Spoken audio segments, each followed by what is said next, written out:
Kennedy Wells, 39 years old, Chief Strategy Officer at a major media corporation headquartered in New York. My life used to be something people envied. A luxurious penthouse in Manhattan, a schedule filled with international business trips, and a husband so perfect he made my colleagues green with envy. I met Matthew at a public health symposium at Stanford during our senior year. He was the standout medical student of his class, praised by professors as someone destined to bring honor to whichever hospital was lucky enough to have him. Back then, I had no idea how quickly the meaning of the word lucky could shift. After graduation, I started at a media firm in Chicago before being transferred to New York, while Matthew pursued neurosurgery. We didn't have children, that was a mutual decision, or so I thought. He said he needed to focus fully on his specialty, and I was consumed by global campaigns. Between boardroom presentations and his 8-hour surgeries, we tried to maintain the illusion of happiness. For 13 years, I held on to the belief that if I was strong enough, strategic enough, I could keep everything under control. My career, my image, and my marriage. I used to host flawless dinner parties, down to the last martini glass. I knew exactly where every knife in the Italian silver set belonged, and which angle made Matthew look most dignified in photos. I was the kind of woman who never stepped out without red lipstick. Everything was in place. Until that one fateful afternoon. It was raining that day and traffic was backed up along Fifth Avenue due to an accident. I got home earlier than planned, hoping to make dinner to celebrate Matthew's promotion to head of neurosurgery at Westlake Hospital. While searching for the iPad to book our favorite restaurant, I saw a message flash across the lock screen. Counting the hours until I see you, I left the red dress you like in the car. Sent from an unsaved number, and Matthew hadn't updated his passcode. I'm not the type to lose composure over a single message, but what appeared after one simple swipe hit me like a slab of ice pressed against my chest. Messages, photos, sweet nothings, accompanied by selfies taken at a quaint hotel in suburban New Jersey. He called her Melta, name that felt lighter than air, yet cut sharper than any scalpel he used in surgery. Melanie, 28 years old, a medical resident at the same hospital as Matthew. While I was delivering a keynote at a media conference in London, they were sneaking around in a weekly rental. While I was defending a quarterly budget in front of the board, they were trading nude photos and whispering plans to move in together after Matthew's divorce. It wasn't the betrayal that broke me. It was how they laughed at my supposed cluelessness in those texts. She really doesn't suspect anything? No, she's too busy to notice her husband fading away. That's when I realized everything I'd built for over a decade was just polished paint covering a wall that had rotted from within. And I, Kennedy Wells, the woman who once convinced 2 Fortune 500 CEOs to merge with just a handshake, had let my marriage become the punchline of 2 people playing pretend. No tears, no yelling, just an instrumental playlist, a glass of white wine, and the start of a plan. Not a divorce plan. A plan to end everything, on my terms. I didn't throw the phone, I didn't tear the pictures. Every message from Melanie felt like a blade of ice, but I refused to bleed, at least not yet. That night, I sat in front of my computer, pale blue light casting shadows on my cheek like a spotlight before curtain rise, and I did what I do best: analyze, strategize, and take control of the field. 3 days later, I called Julian Myers, a private investigator who once worked with our legal department during a campaign plagiarism case. He wasn't the type to ask pointless questions or write lengthy reports. I simply said, "Matthew Wells, Melanie Carter, I need everything." Julian didn't ask why. In his world, reasons are a luxury. During the first week, I acted like nothing had changed. I still cooked breakfast, still texted Matthew how was the surgery today, and still locked the bedroom door at night. Only difference was, I started sleeping in the study.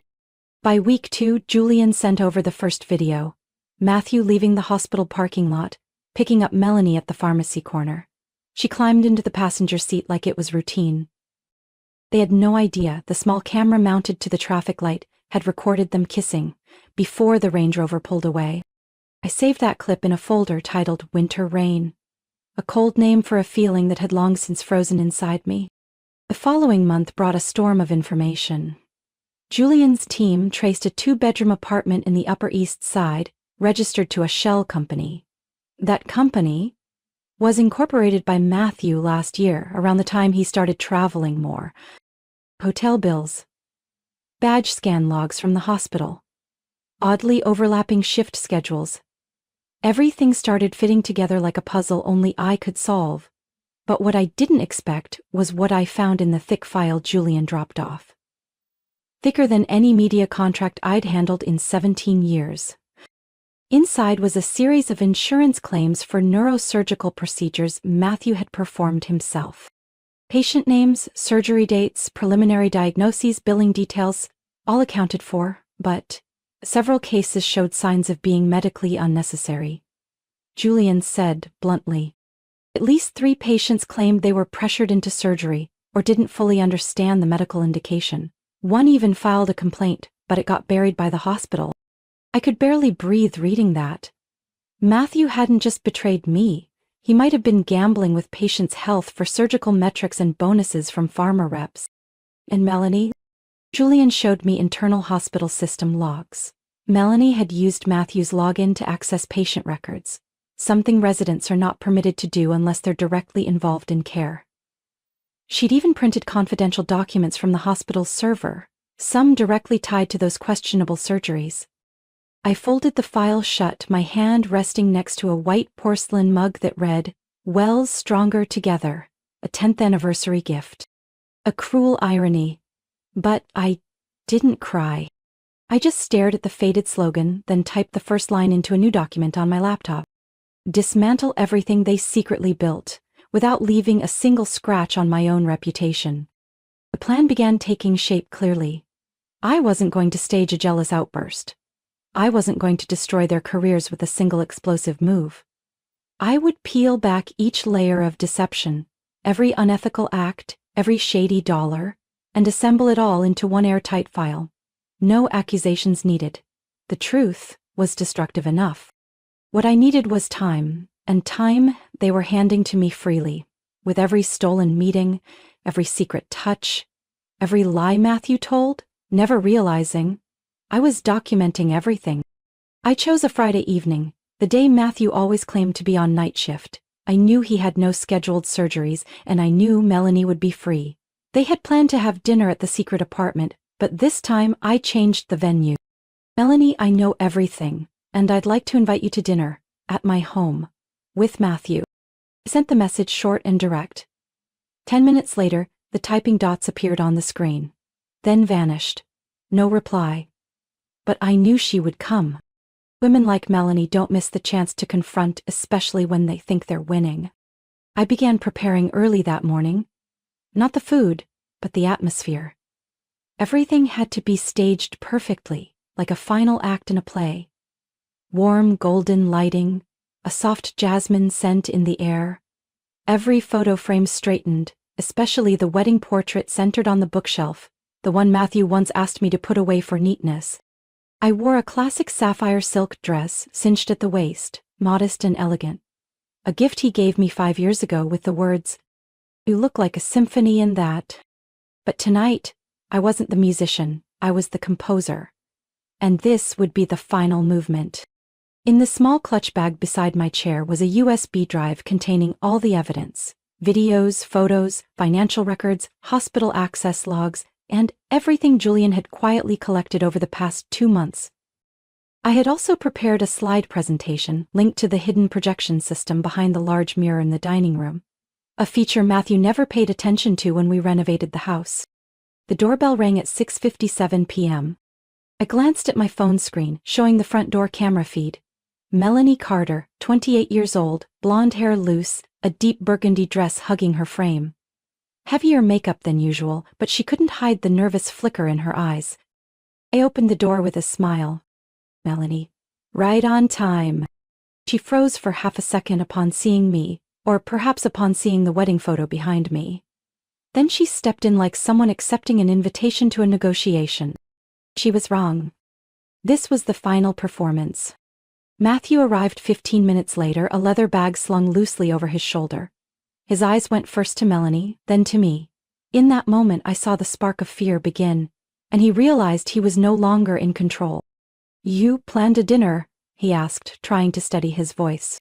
I served the wine and motioned for them to sit at a table arranged with clinical precision. Medium rare steaks, fresh salad and warm bread, not a single detail out of line, everything was suffocatingly perfect. To Matthew, I said, raising my glass. For his dedication to medicine, and for his new choices. Melanie forced a sip. Matthew gripped his wineglass as if he might crush it with his bare hands.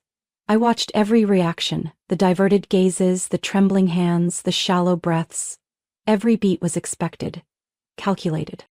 Dinner passed in awkward civility. They tried to stay polite, avoid touching, neither mentioning the real reason we were all sitting there.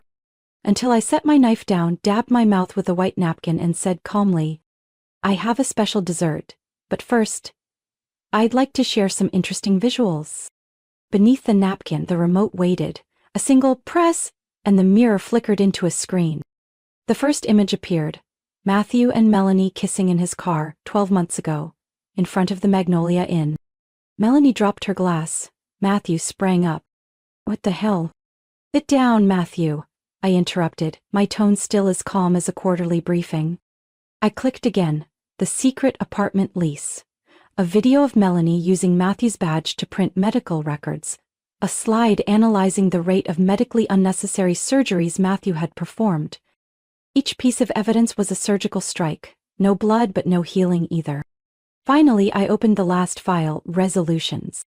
Inside were copies of the divorce filing, the property division terms based on sustained infidelity, and the packets already sent to the State Medical Investigation Board. I wasn't threatening them, I was stating facts. Melanie went pale, Matthew lowered his head. And I, after months of silence, poured myself a fresh glass of wine and sipped it like I was uncorking a new chapter of my life. The smart mirror cast a cold light across their stunned faces. They sat frozen, eyes locked on the screen like hypnotized subjects. But I knew. They were calculating, plotting exits, rehearsing denials. What they didn't know was that I had blocked every possible door weeks ago. I rose slowly, wineglass in hand, eyes locked on Matthew. "You know I hate mess," I said, my voice as light as an autumn breeze. "So I organized everything, my way." The next slide appeared. A chart of Matthew's surgeries over the past 2 years, with the anomalies highlighted. Surgeries scheduled too close together, identical diagnoses with completely different clinical outcomes. Melanie let out a shaky breath, her eyes darting.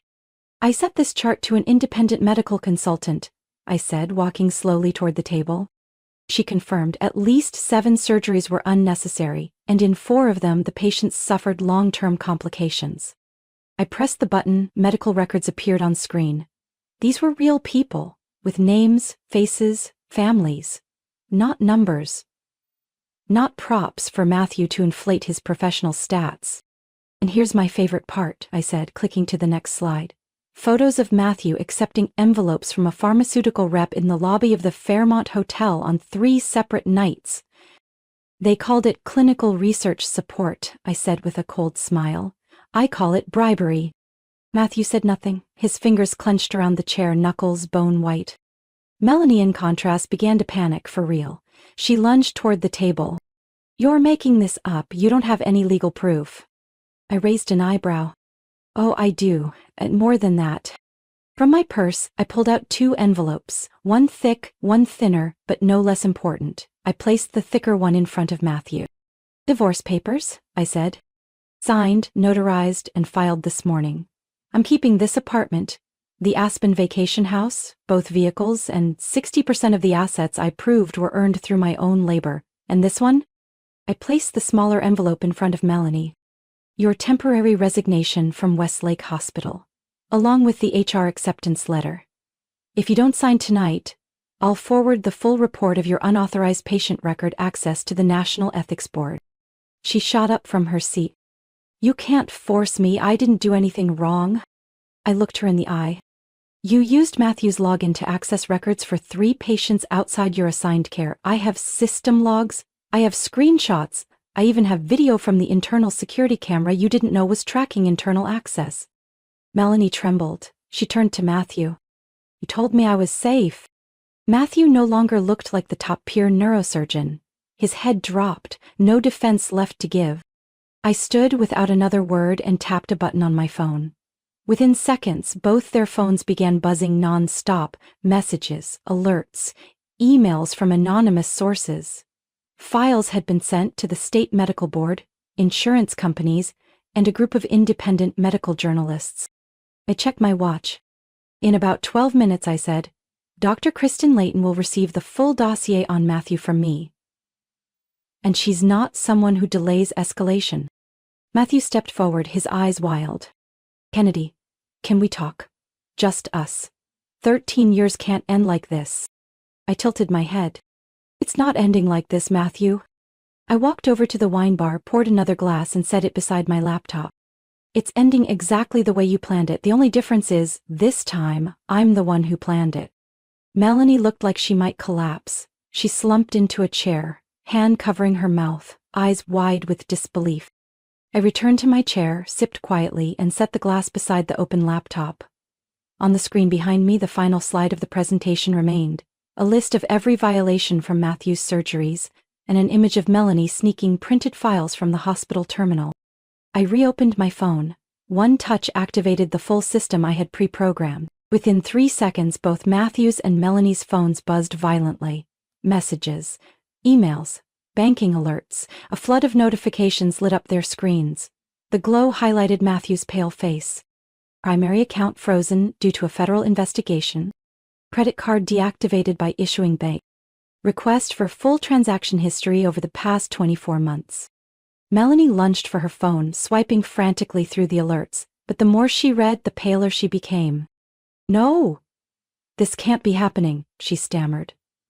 I didn't sign anything. How do you even have the right? I looked up, my expression calm. You used your hospital email to send intimate photos, Melanie. What system wouldn't flag that? I tapped the keyboard again. The next slide appeared, a copy of Melanie's internal hospital email, complete with attachments. Sent to Matthew with the subject line, a little motivation for your afternoon surgery. Matthew turned to her, eyes bulging. You used your hospital email? Are you out of your mind? Melanie gasped. She clearly had no idea that action had left a digital trail she couldn't erase. I've sent the full copies to the hospital's IT security department. By Monday morning, they'll open a formal review. But something tells me you won't still be on staff by then. Matthew tried to pull himself together. He stood, taking a few steps forward, his voice suddenly softened and desperate. Kennedy, please, let me explain. We used to be a team, a partnership. This can be fixed. I was wrong, I admit it, but I cut him off, my voice firm and quiet.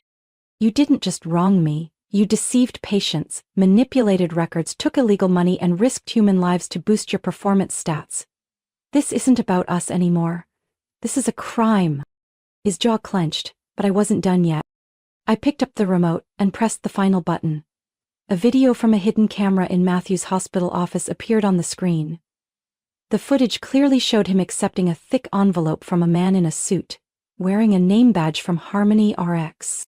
A thank you gift for last month's prescription package, the man said in the video. Matthew didn't react. He just smiled, nodded, and slid the envelope into his drawer. The dining room went silent. Matthew retreated toward the window, leaning against the wall like a man completely unmoored. Melanie had stopped shouting. She sat frozen, as if staying still might make the truth disappear. I sat across from them. I didn't send all of this at once. I split the files, set up auto deliveries to different agencies in case someone tried to delete the evidence. Everything is encrypted in the cloud. Every step I've taken has been backed up and legally secured. I pulled out a folder and laid out the documents, one by one. List of patients suspected of undergoing unnecessary surgeries. Proof of payment from Harmony RX. Violations of medical ethics. Altered patient files, accessed and edited by Melanie. I looked at them both. You have two options. 1, cooperate, sign the papers I've prepared, resign and disappear quietly. 2, we go to court together, face the medical board, the press, and if needed, federal investigators. Matthew collapsed into his chair, hands trembling. How long have you been preparing all this? He asked, his voice almost a confession. I smiled. Since the moment I saw that first message. And no, I haven't lost sleep the way you imagined. The doorbell rang at 8:17 p.m., echoing through the dining room that had just witnessed the total collapse of two people I once called husband and young colleague. I'd been waiting for that bell for nearly 3 months. I stood, glanced at them both, still fumbling with their phones. Too late to delete or hide anything. I opened the door. Two men in plain clothes stood before me, but one glance at the polished badges on their belts told me they weren't here for small talk. Detective Lawrence and Agent Mitchell, New York State Medical and Insurance Fraud Division, the taller one said crisply. We're here for the coffee and the evidence. I stepped aside to let them in. Both carried thick briefcases, tablets, and the kind of quiet authority that didn't need a badge to prove it. I gestured toward the dining table. They're waiting for you. Matthew jumped to his feet. This is a private home. You don't have a warrant. Detective Lawrence calmly pulled out a packet of papers, opened the top page, and held it out. Signed this morning. Search and seizure authorization, surveillance access, and subpoenas for individuals involved in medical ethics violations and insurance fraud. Melanie took a step back, face pale as paper. I didn't know anything. I was just on the sidelines. Agent Mitchell looked at her, expressionless. You printed compromised medical files from the hospital terminal 3 times. You weren't on the sidelines. You were in the center of the storm. Matthew turned to me, eyes full of despair. Kennedy, just a moment, can we speak alone? I looked at him, no longer angry, only resolute. You once told me I didn't understand what you did in surgery all day, I said, walking toward him. You said you're in marketing. What do you know about long-term strategy? The thing is, I learned to play chess faster than you expected, and I've been 20 moves ahead. As the words left my mouth, Detective Lawrence stepped forward. Matthew Wells, you are under arrest for insurance fraud, accepting bribes from medical corporations, and violations of professional medical ethics. He didn't resist, but as they cuffed him at the same table where we'd shared thousands of meals, I watched his once proud shoulders slump, like someone finally shedding a mask they couldn't hold up anymore. Melanie was asked to stand. A female officer was already waiting at the door to escort her to a separate vehicle for questioning. On the front step, I watched them disappear beneath the soft haze of streetlight. 2 shadows exiting the game they once thought they mastered. The very people who once believed they were manipulating a secret game now bowed their heads, leaving the chessboard I had built, piece by piece, without them noticing. Back inside, the wine glass I hadn't finished still sat on the table. I returned to my seat, tapped my finger against the rim, and listened to the sound reverberate through a dining room that was finally still. 3 months after that night, the final verdict was handed down in a Manhattan federal courtroom. Matthew Wells, once celebrated as one of the most talented neurosurgeons in the Northeast, was sentenced to 15 years in prison for insurance fraud, taking bribes from pharmaceutical companies, and performing unnecessary surgeries that harmed patients. I wasn't present in the courtroom that day. Everything I needed to do, I had already done. Melanie Carter, the woman who once walked into my house in a red dress meant for Matthew, ultimately chose to cooperate with investigators to receive a lighter sentence, after her long list of ethical violations was uncovered. But her medical license was permanently revoked. In the medical world, that's a sentence in itself. She left New York a week after her suspension. From what I've heard, Melanie now lives with her sister in Maine, far from hospitals, ID badges, and the rosy illusions of a future she once thought she could steal. Me. I started with the smallest things. I cleared the entire apartment, every corner that bore traces of Matthew, the tailored suit jackets, the engraved watches, the paintings we once chose together. I didn't destroy anything. I returned them to where they belonged. The past. I sold Matthew's entire collection of fine wine, the one he used to boast about to his medical friends as a symbol of success paired with expensive taste. I donated all the proceeds to a nonprofit medical fund that supports patients harmed by unethical healthcare practices. No name needed, but the press found out. Within 2 weeks, I received letters from several major outlets, the New York Medical Review, the Atlantic Health, even The Guardian in the UK. They all wanted to interview me under one title: The Woman Who Exposed the Largest Medical Manipulation Ring of the Decade. I didn't deny my role, but I didn't claim the spotlight as some hero either. I said only one thing: I didn't start this to seek revenge. I started it so no one else would be treated like a pawn on the chessboard of people who think they're untouchable.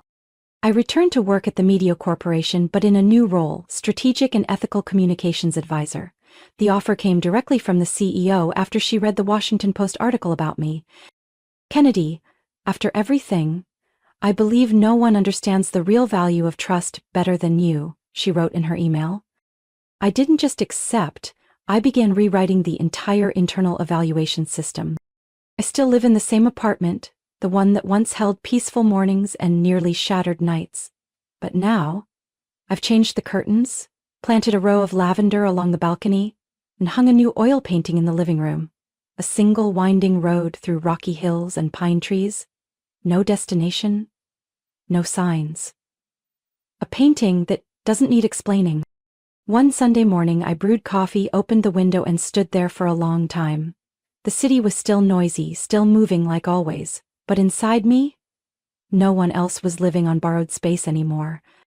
3 months ago I was a betrayed wife, a woman standing at the edge of collapse listening to laughter behind her back. Now, I am the woman who turned pain into power, truth into weaponry, and the silence that once swallowed me whole into a voice that can no longer be ignored. I don't need revenge anymore. I've reclaimed everything. Kennedy's story is a reminder that betrayal doesn't always come wrapped in romance. It often hides in power, prestige, and greed. But in the moment of deepest collapse, a woman with strength can rise, using intellect, resilience, and dignity to reclaim justice. In real life, that message still rings true. Never underestimate a woman in silence. Sometimes, silence is where she's building a strategy to change everything. What do you think about Kennedy's choices and her journey? Share your thoughts below. And don't forget to follow the channel for more powerful stories about life, family, and the lessons that shape us.